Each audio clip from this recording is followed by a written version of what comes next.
Capítulo 5. A medida que se acercaba el invierno, Molly se volvió más y más indolente.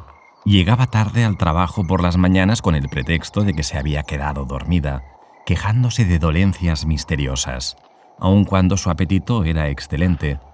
Con cualquier excusa escapaba del trabajo para ir al bebedero, donde se quedaba parada mirando su reflejo en el agua como una boba.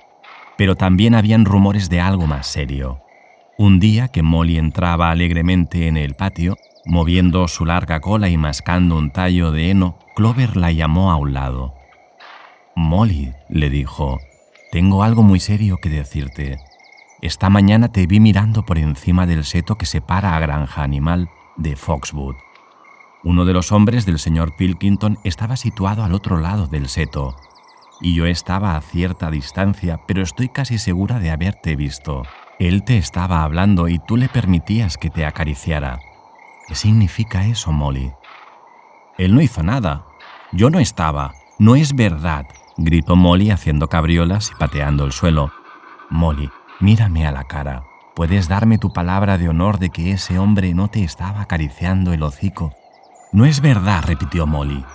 Pero no podía mirar a la cara a Clover y al instante se escapó, huyendo al galope hacia el campo. A Clover se le ocurrió algo. Sin decir nada a nadie, se fue a la cuadra de Molly y revolvió la paja con su pata.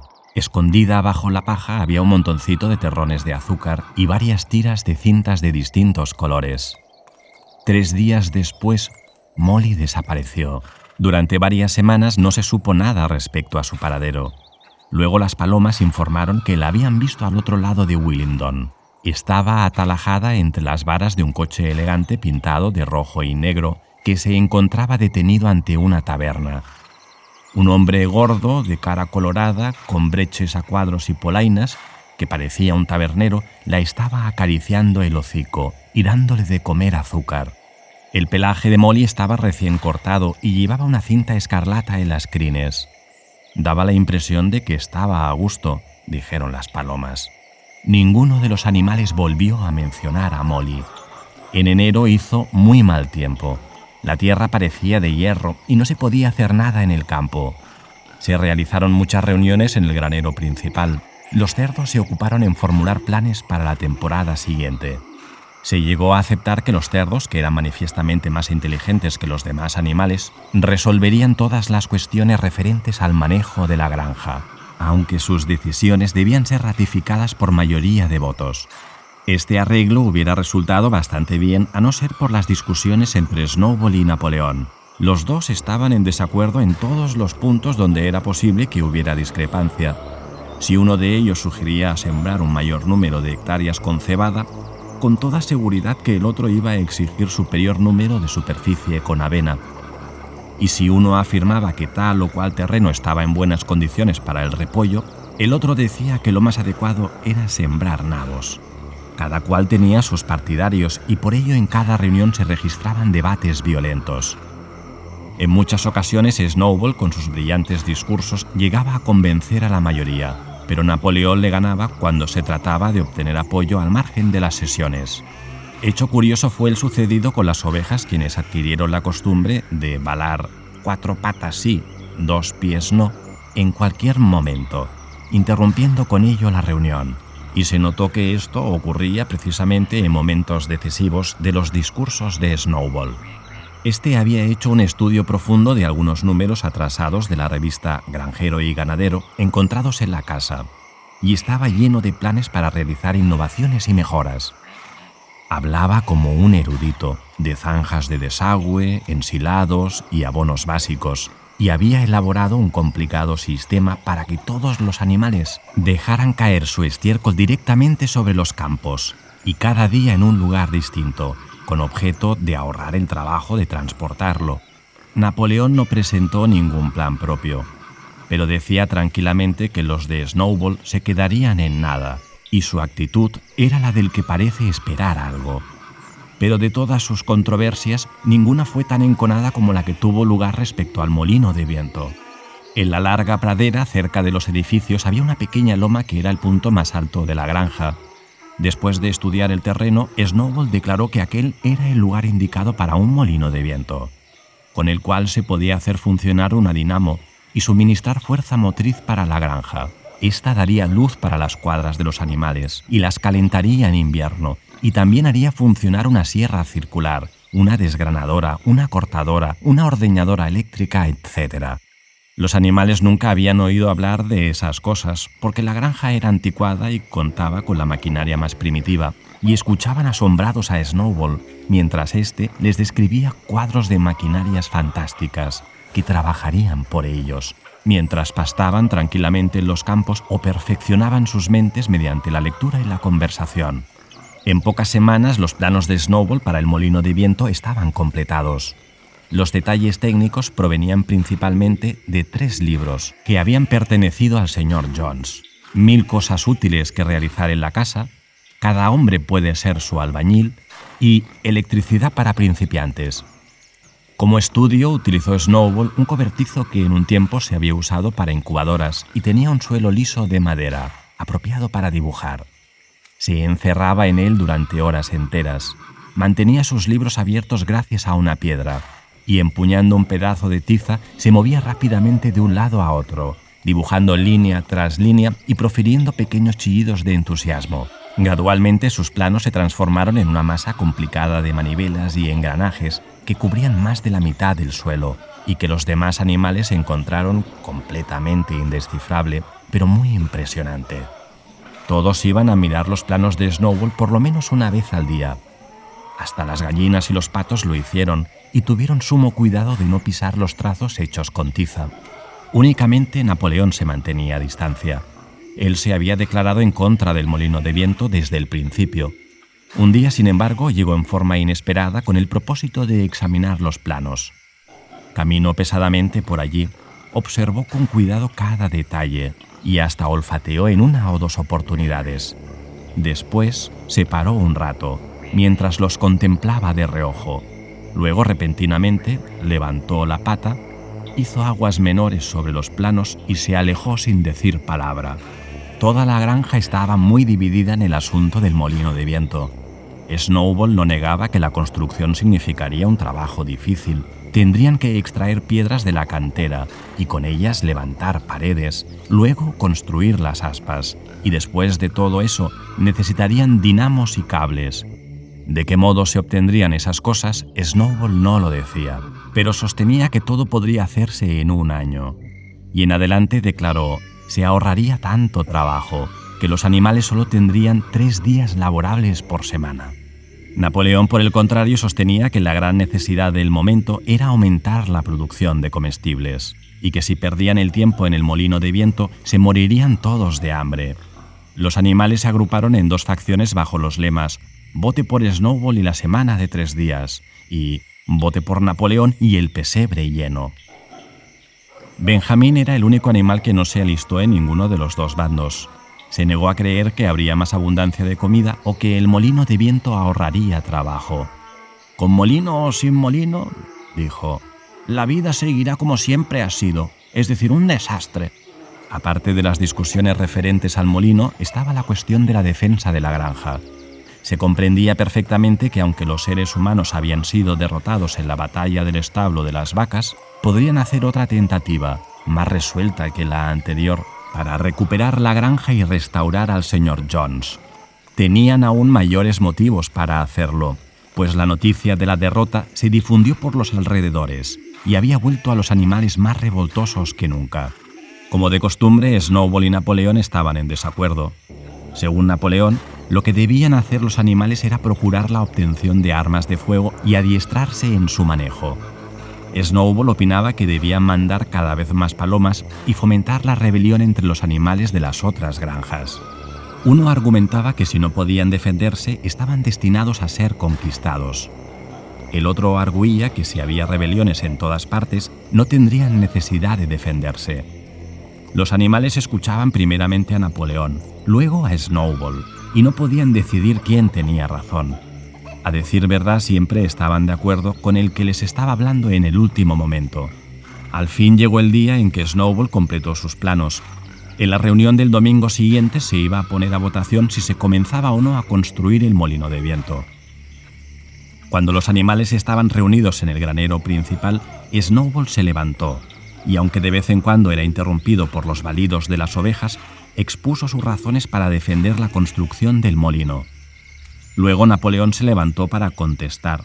Dijo tranquilamente que el molino de viento era una tontería y que él aconsejaba que nadie lo votara, y se sentó acto seguido. Había hablado apenas 30 segundos y parecía indiferente en cuanto al efecto que había producido. A continuación, Snowball se puso de pie de un salto y, gritando para poder ser oído a pesar de las ovejas, que nuevamente habían comenzado a balar, se desató en un alegato apasionado a favor del molino de viento. Hasta entonces los animales estaban divididos más o menos por igual en sus simpatías, pero en un instante la elocuencia de Snowball los había convencido. Con frases ardientes les pintó un cuadro de cómo podría ser granja animal cuando el vil trabajo fuera aligerado de las espaldas de los animales. Su imaginación había ido mucho más allá de las desgranadoras y las segadoras. «La electricidad», dijo, «podría mover las trilladoras, los arados, las rastrilladoras, los rodillos, las segadoras y las atadoras, además de suministrar a cada cuadra su propia luz eléctrica, agua fría y caliente y un calentador eléctrico». Cuando dejó de hablar no quedaba duda alguna sobre el resultado de la votación, pero inmediatamente se levantó Napoleón y, lanzando una extraña mirada de reojo a Snowball, emitió un chillido agudo y estridente como nunca se le había oído articular. Acto seguido se escucharon unos terribles ladridos que llegaban desde fuera, y 9 enormes perros que llevaban puestos unos collares tachonados con clavos interrumpieron en el granero y se lanzaron directamente sobre Snowball, quien saltó de su sitio con el tiempo justo para esquivar sus feroces colmillos. En un instante estaba al otro lado de la puerta con los perros tras él. Demasiado asombrados y asustados para poder decir nada, todos los animales se agolparon en la puerta para observar la persecución. Snowball huía a todo correr a través de la larga pradera que conducía a la carretera. Corría como solo puede hacerlo un cerdo, pero los perros iban pisándole los talones. De repente patinó y pareció que iba a ser presa segura de los perros, pero apenas recuperó su equilibrio, siguió corriendo más veloz que nunca, aunque los sabuesos iban ganándole terreno nuevamente. Uno de ellos estaba a punto de cerrar sus mandíbulas mordiendo la cola de Snowball, pero este pudo hurtarla a tiempo de la dentellada y, haciendo un esfuerzo supremo, logró escabullirse por un agujero del seto, poniéndose de este modo a salvo. Silenciosos y aterrados, los animales volvieron al granero. También los perros retornaron dando grandes brincos. Al principio nadie pudo imaginar de dónde procedían aquellas bestias, pero el problema fue aclarado enseguida. Eran los cachorros que Napoleón había quitado a su madre y criado en secuestro. Aunque no estaban completamente desarrollados, eran unos perros inmensos y fieros como lobos. No se alejaban nunca de Napoleón, y se observó que ante él meneaban la cola como los otros perros acostumbraban a hacerlo con el señor Jones. Napoleón, con los canes tras él, subió a la plataforma que ocupara mayor cuando pronunció su histórico discurso. Anunció que desde ese momento se habían terminado las reuniones de los domingos por la mañana. Eran innecesarias, dijo, y hacían perder tiempo. En el futuro todas las cuestiones relacionadas con el gobierno de la granja serían resueltas por una comisión especial de cerdos, presidida por él. Estos se reunirían en consejo y luego comunicarían sus decisiones a los demás. Los animales se reunirían los domingos por la mañana para saludar la bandera, cantar bestias de Inglaterra y recibir sus órdenes para la semana, pero no habría más debates.